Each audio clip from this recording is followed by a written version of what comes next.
Learning a new language can be very daunting, take courage and lots of time.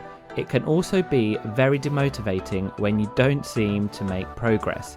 Now this series is all about providing you with the instant language to use, get a reaction, and hopefully learn a thing or two that will stick. And who knows, you might even be inspired to start learning Greek properly. And when you go on holiday, you just need those few words, phrases, and a bit of slang and you're happy, right? So let's get into it. Hello everyone and welcome to the My Greek Island podcast, Bitesize Greek series edition with your teachers George Tsunias And Maria Petrakou. Γεια σου Γιώργο. Γεια σου Μαρία, τι κάνεις? Καλά εσύ? Πολύ καλά. Τέλεια.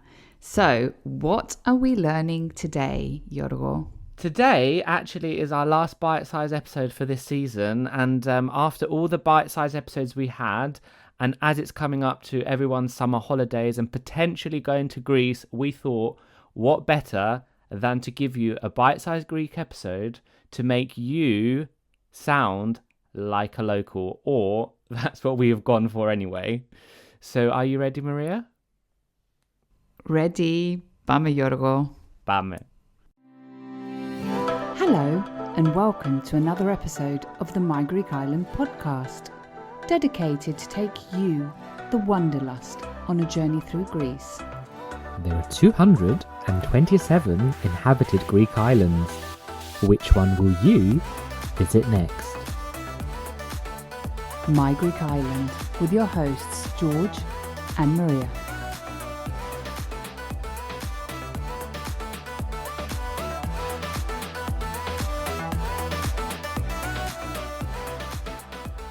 Now, when you're on holiday, you all need some basic things to get you by. And as we said at the intro of this episode, we're giving you the knowledge to impress some local people when you're in Greece.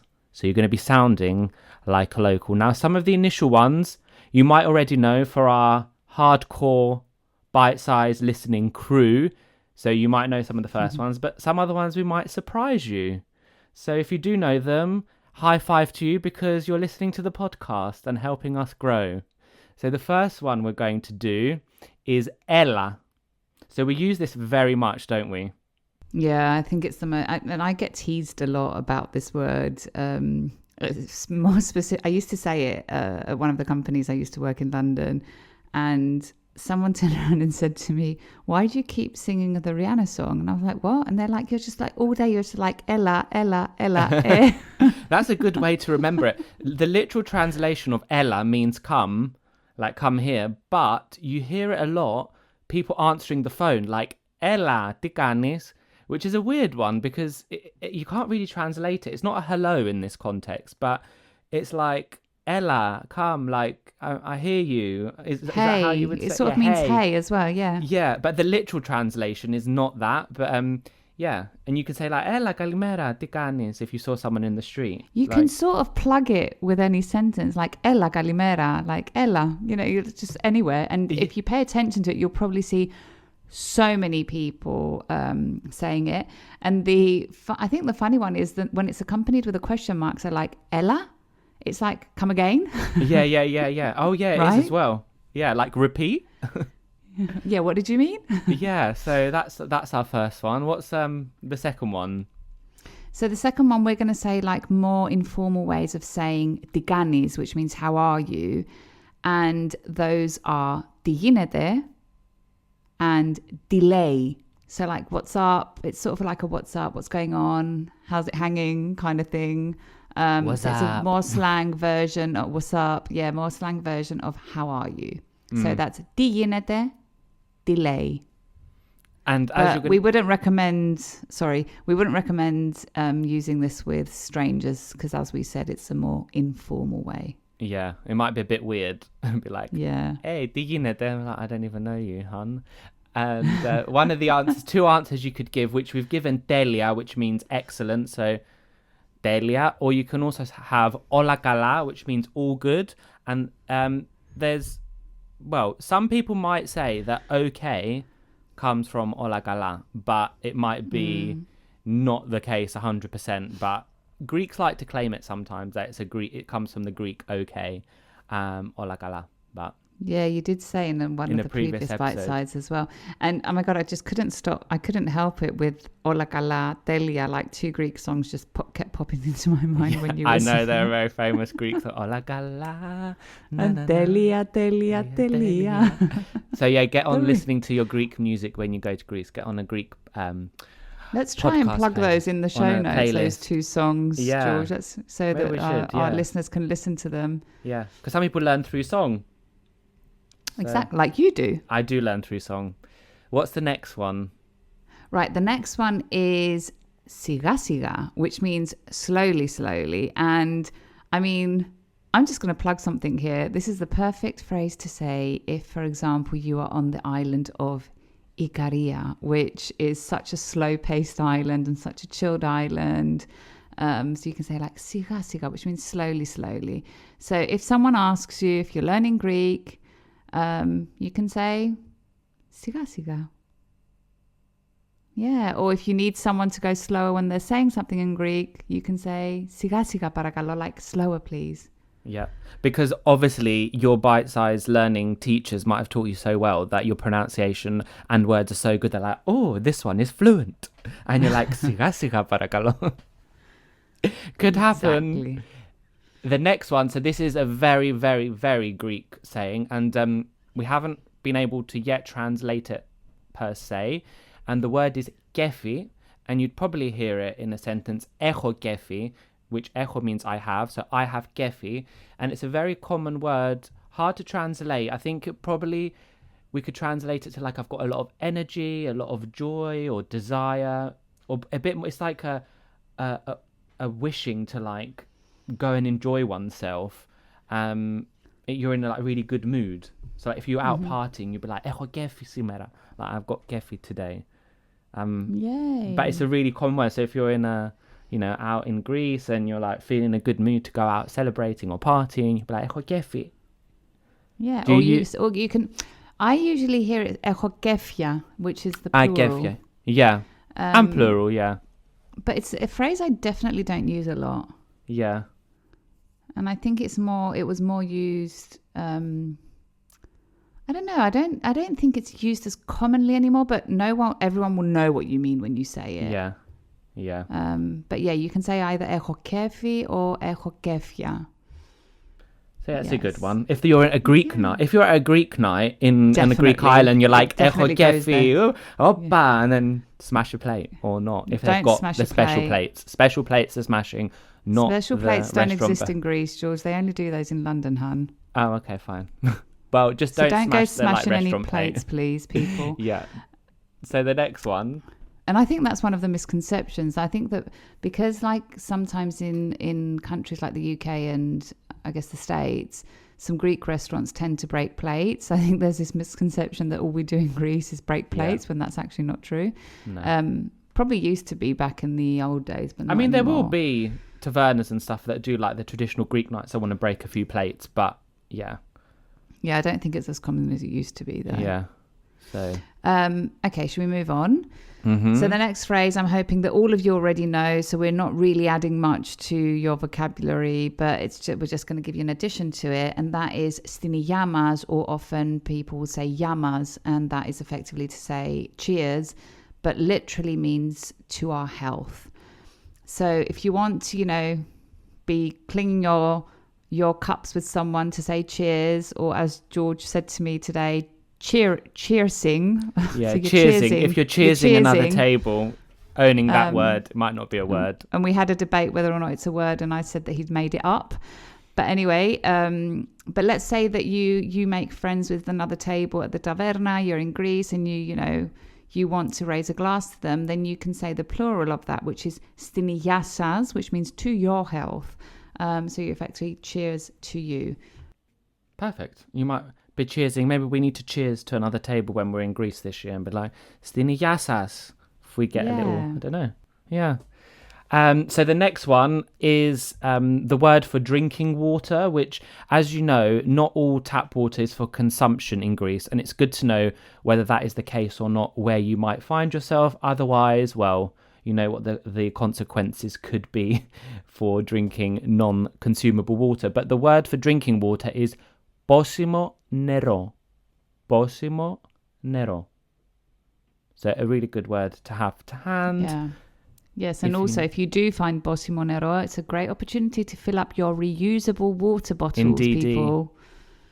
Shall I move on? Yes, you move on. Okay, so the next word or phrase that we're going to let you in on, but hoping that you're never going to need it because, I mean, we're hoping you're never going to get bored in Greece, and that's the word that we're going to give you for either I'm bored or I can't be bothered, and that is varieme. Varieme. You hear it a lot in Greece between friends. Like, should we go to the beach? Oh, varieme. Varieme. And you're like, I'm not. I'm always ready to go to the beach. Yes, exactly. The next one is actually a phrase. So it's something you hear. Well, it's used in Greece when it's very, very hot. And it is currently very, very hot. The phrase is sky or dzidzikas. Sky or dzidzikas. And Maria, you hadn't heard of this one until I told you. So yeah, I've never used it before. Well, sky or dzidzikas literally means that the cicada is exploding. Now, arguably the sound of summer in Greece is the sound of the cicadas in the heat when you're on the beach and you hear that ringing of the. And the literal translation means the cicada is exploding, but it refers to the sound that the cicada makes in a heat. So when the temperature reaches a certain heat, it's like flapping its wings or something, and it makes this sound. And that's why they say sky or dzidzikas, which means it's very, very hot. So if you said that to a Greek, well, hopefully they would know it. I mean, I know it. Maria didn't, but hopefully others would, or let us know. You'll be teaching the Greek something. Because I did look it up online, and I was like, yep, confirmed it is a saying. So sky or I dzidzikas. Usually would say skasame. Skasame, like, but yeah. So this one is, so sky or dzidzikas. Great one. Amazing. What's so the next one? Yep.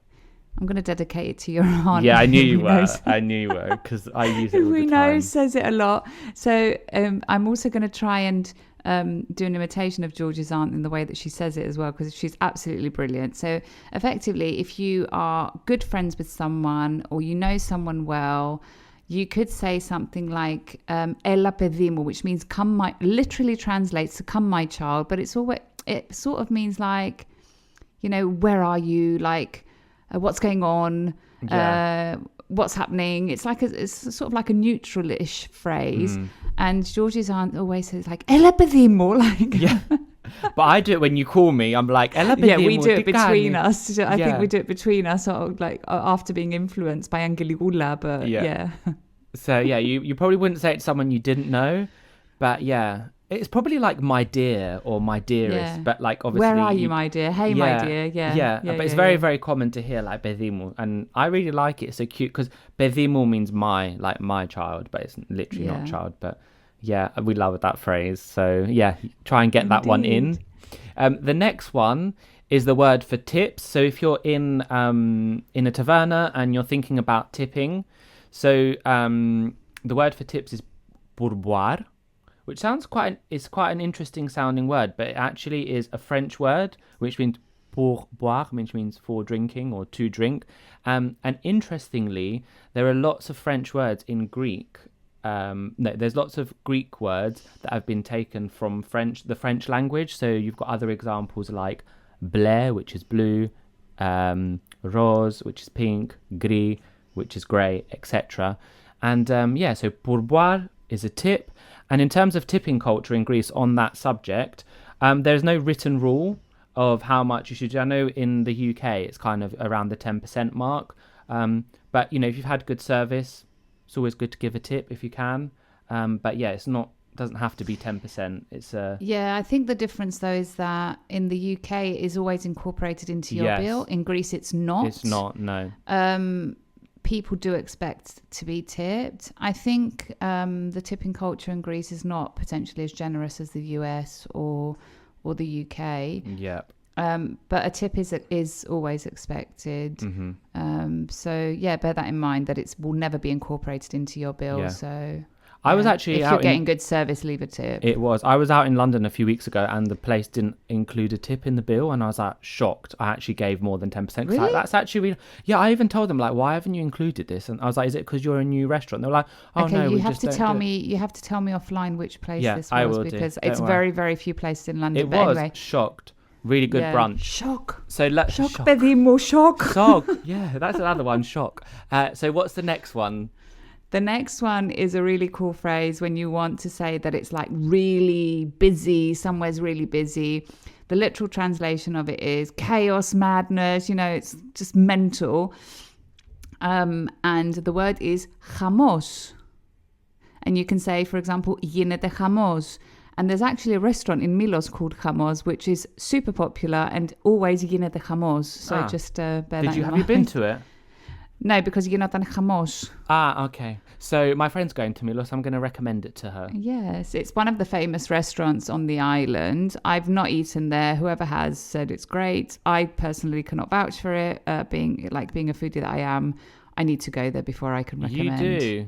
Yeah. So the next one is the word for the next one is έφαγα πόρτα, which literally translates to I ate the door. And it's a very, very common one, more so for the younger generation when like you're under 18. But έφαγα πόρτα literally means you've been rejected from the door of a bar or a club. And it is quite common to hear this when you're trying to get into somewhere hard to get into. Or if you rock up without a reservation and they don't find room for you, you can say έφαγα πόρτα. And then people probably laugh. But hopefully you won't eat the door. But if you do, or you can say... Sorry, go ahead.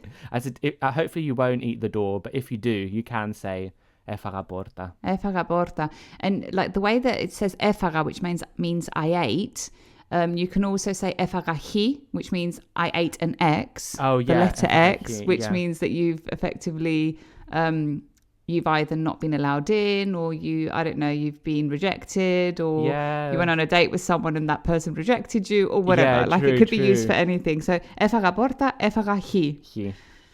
So yeah, hopefully it doesn't happen to you, but... Yeah, I mean, I've always wondered based on what criteria people just at the door, reject you to go into a nightclub or something, unless there's literally no space. But then you see other people rocking up with no reservations going in. True. So, I mean, it was used a lot for me when I was under 18, where I was growing up. I mean, we tried to go to the clubs, and sometimes I was like 14, and you wouldn't be allowed. Then be like, this is a club, like you're not really allowed in. It's different if it's an age. It's an age thing, but some places can be a bit snobby with like face control, and I wouldn't want to be going to those places anyway. But if you do find yourself in that situation, it could happen. Happens to everyone. But on the theme of going out, maybe a bit of drinking. Do you want to go to the next one? Yeah. So the next one we've said before. And we've said before in one of our episodes, and we loved receiving a message from a few of our listeners that used it and got high fives from using it. And that is effectively usually used when you're doing shots and you're literally going to down it in one go. And the phrase in Greek is aspropato, which literally means white glass bottom. But you're effectively, what it means is just down it. Down it, down it. Yeah, and since we're like on this topic of shots, someone was saying to me the other day, "Oh yeah, I've only done ouzo. Yeah, that's a Greek drink, isn't it? That's what you have shots with in Greece." Don't do shots with ouzo, people. It's not a drink to be doing shots. It's a drink to be having in the afternoon with some fish and accompany your lunch. And it's a very bad. You can get a very bad hangover from drinking too much ouzo. So let's not save the shots for some other alcoholic beverage, please. Yeah, it's like when I lived in Italy and like everyone got given limoncello after dinner and I downed it like down in one, and all my Italian friends, I know, they were all like, "What are you doing?" I was like, "This is my British," and I don't even do shots, but I just thought it was a shot. It was in a shot glass. I just downed it, and they were all laughing. But I've never forgotten that. So every time I get a shot after dinner, I'm always like sipping it very slowly. The final one, because we're going to wrap up. The first word is καλό ταξίδι. Now, most people might have heard of καλό ταξίδι, which means safe trip, or for our French listeners, maybe bon voyage. So most likely someone will say it to you, you might say it to a fellow islander you have met and you're parting ways with, and you're saying "Kalo taksidi." But often people don't know what to reply to that. Obviously, you might say "Thank you, ευχαριστώ." But what you could say, and what we hope you would say, is what means till next year, which is "και του χρόνου." So if someone said to you "Kalo taksidi," you could say "και του χρόνου," because chances are, let's be real, you're not just going to Greece once. You want to go back maybe to the same place or a different place in Greece as a minimum, right? So we always like to say "και του χρόνου." I mean, I say it to my family, like ευχαριστώ, like they say "Kalo taksidi" to me, like "και του χρόνου," like, you know, and all that jazz. And yeah, so it's a good one to say, to reply to with "Kalo taksidi," «και του χρόνου." Yeah. Should we just plug one more? Like if you're at the end of the summer and you're leaving, then you could also say "Καλό φθινόπωρο," which is what people tend to say, which means have a good fall. Because if you're at the end of the summer, people are sort of getting ready to go back to work. Kids are getting ready to go back to school. You could say "Καλό φθινόπωρο," which means enjoy the fall. And also sometimes some Greeks will start saying it after the 15th of August, because that's like the peak of the Greeks getaway. And then after that, sometimes some people, when I was in the village, they would go back to the city after the 15th of August and be like, okay, have a good autumn. I'm like, it's still August.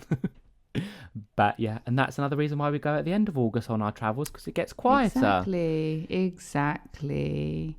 Right. I think that's a wrap, isn't it, George? It is indeed. Yeah, so my Greek Islanders, I think this comes to the end of this bite-sized Learning Greek episode. And I think it's also a wrap for this season, isn't it, George? Stay tuned, as the bite-sized Greek episodes will be coming back when we are back, of course, for season 5 from September and beyond. So until the next episode, make sure you follow the My Greek Island Instagram account at My Greek Island, and send us your bite-sized Greek learning requests, as we'll be working on them. Until then, have a good summer. Γεια σας.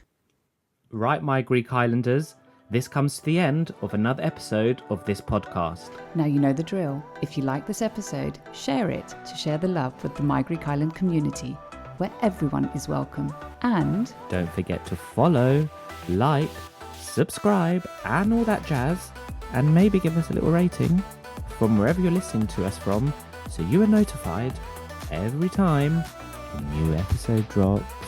And if you have any suggestions or requests, get in touch. And for those of you visiting Greece, don't forget to tag at My Greek Island on Instagram for a future feature. Until then, see you later, or as they say in Greek, Ta leme.